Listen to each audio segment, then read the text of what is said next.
Voilà, je pense que tout le monde va m'entendre. Mesdames, Messieurs les anciens combattants, nos indispensables porteurs de drapeaux, merci d'être toujours présents à ces nombreuses cérémonies.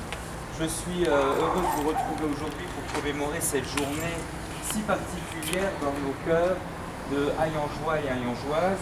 Chaque année, donc le 10 septembre, on se rend évidemment au cimetière américain. Nous nous retrouvons tous ensemble pour commémorer et célébrer la libération de Hayange.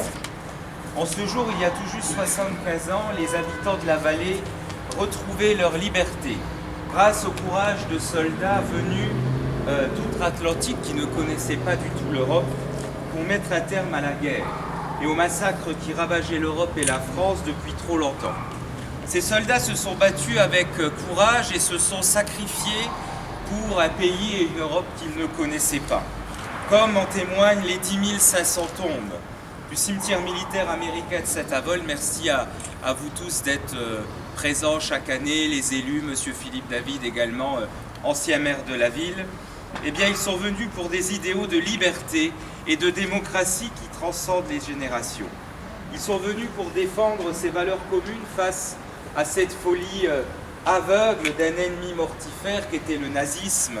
Leur sacrifice n'a pas été vain et c'est notre devoir solennel de l'honorer, eh bien, année après année, génération après génération. Notre reconnaissance envers eux est éternelle et leur gloire résonnera pour toujours à travers les commémorations et les lieux érigés en leur mémoire.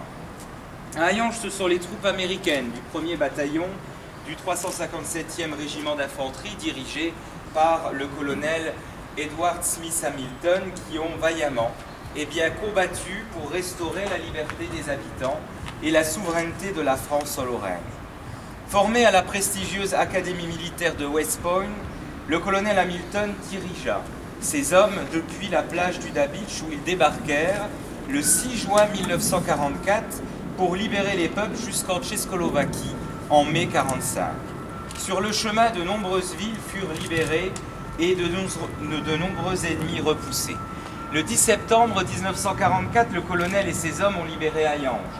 Ils lancèrent l'assaut depuis la côte des Vignes, justement à l'arrière, au sommet de laquelle se trouvait déjà Notre-Dame de Hayange, miraculeusement épargnée par la guerre. Pendant la libération, ce sont 11 soldats américains qui perdirent la vie à Hayange.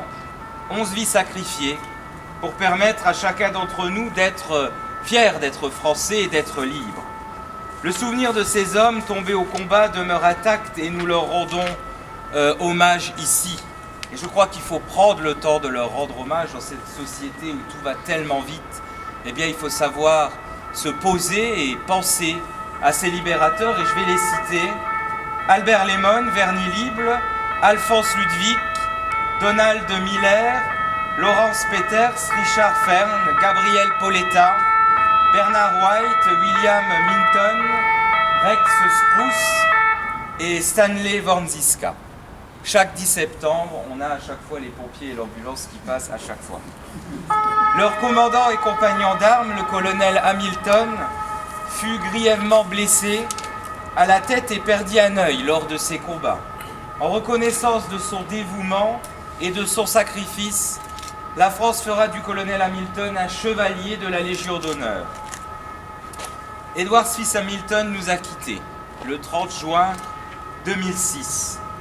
Et je crois que les anciens élus, et d'ailleurs je crois que M. Philippe David, vous l'avez rencontré par le passé.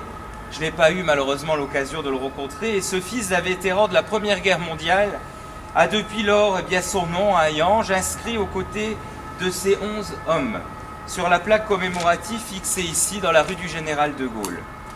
La libération de Hayange symbolise merveilleusement l'amitié et l'entente entre les peuples avec ce peuple américain. Les valeurs partagées par la France et les États-Unis ont conduit les soldats américains à se battre en servant leur pays, mais également en servant la France. Eh bien, messieurs, nous vous en remercions, nous les remercions. Thank you. Merci.